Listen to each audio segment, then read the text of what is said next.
Hi guys, and welcome back to another episode of Fabric Fridays with me, Mary Morningstar Johnson from Ruby and Violet Design.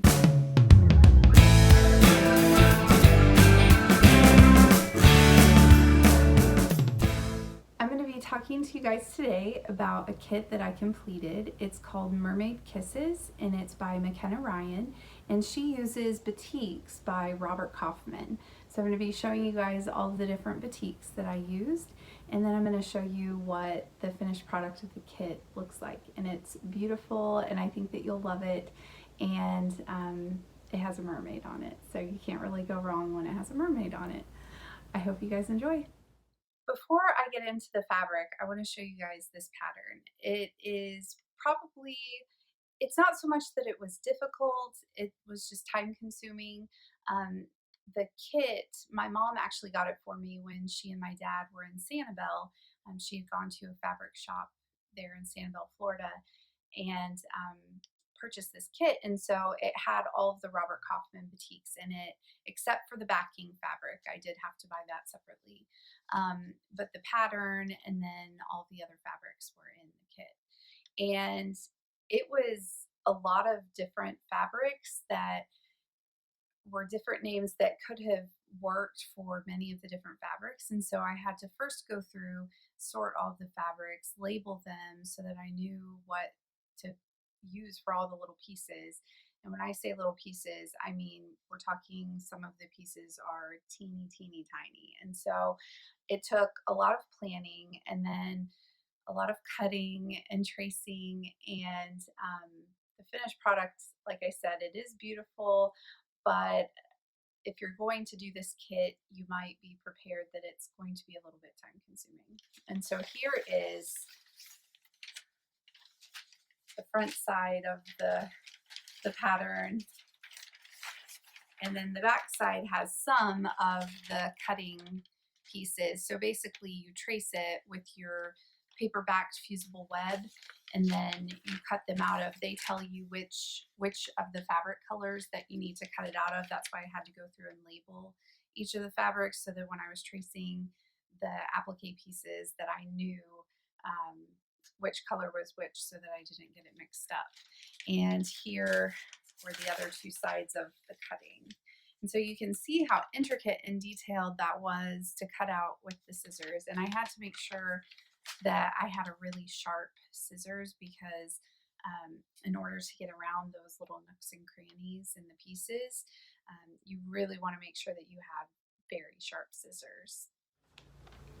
So after you have all of the pieces cut out and you're getting ready to place them on the background of your wall hanging, this is a placement chart, and it shows you the big overall picture and where everything goes and how things overlap.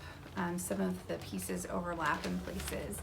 And I kind of freaked out a minute because after I got them all cut out and I had them laying out with this placement, I saw where my pieces were actually smaller than the placement chart. So I went back and double checked that I traced it correctly, and I did. This is slightly bigger than the actual wall hanging, and so don't freak out if your pieces don't match up. This is just a guide to show you. I just kind of freehanded where I put the different pieces and made sure that it matched and made sure that I overlapped in the right places. And because you're using strips to make up the wall hanging, you can kind of use those different strips as guides to see where things overlap to the next strip. These Robert Kaufman batiks are absolutely beautiful. I love all of the colors. I think that they're very representative of this ocean theme that the Mermaid Kisses is representing.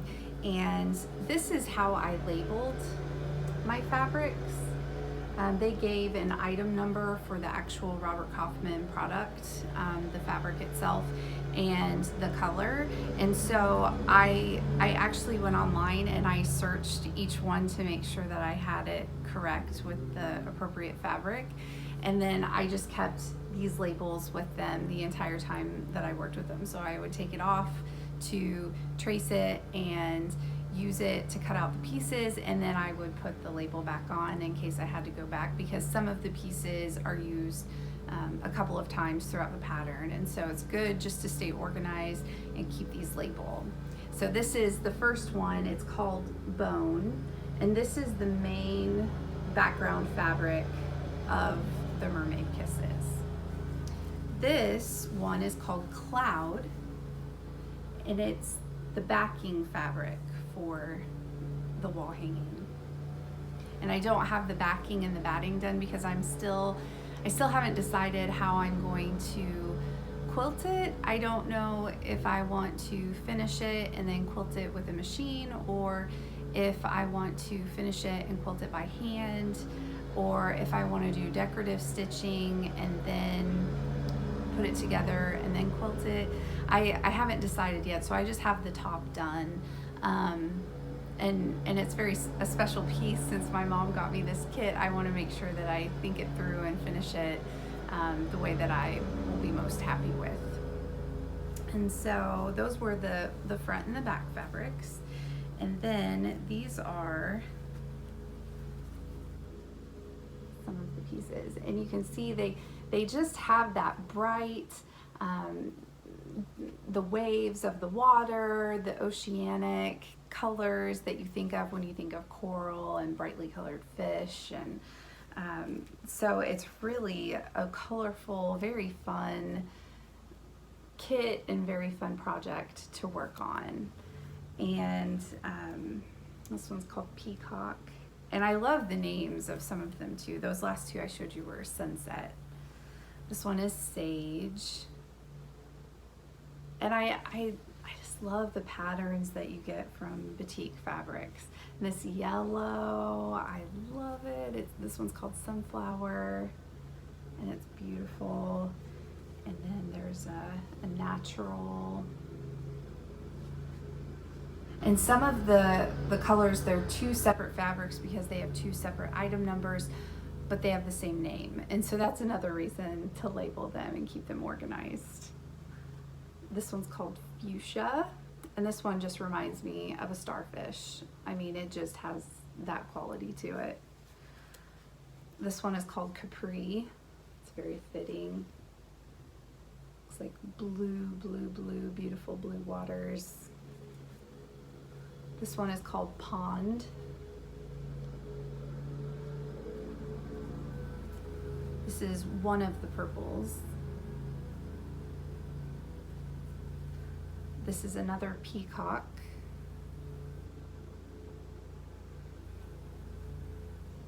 And this is yet again another Peacock. There are three. This one's called Ocean.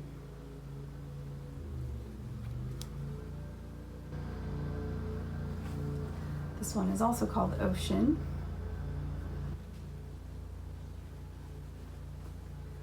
This one is called Bamboo. And I don't know that I would have named this one Bamboo, but it's just, it's a really pretty brown. I think of walnut when I think of it, but it's called Bamboo. This one is called Spring. It's just really light and springy. This one is called Pool.